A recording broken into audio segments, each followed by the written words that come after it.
Zuzia, no chodź. No chodź. No chodź tutaj. Przestań się szczerzyć na niego. Nie wolno się szczerzyć. Buba. Buba pilnuje.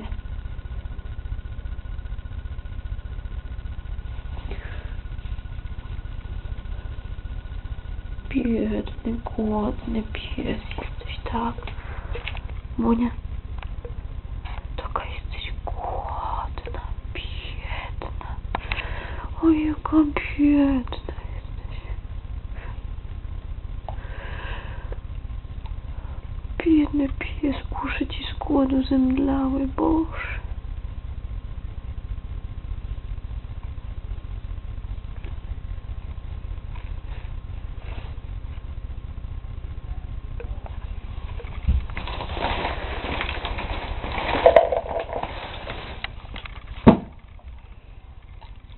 Powoli.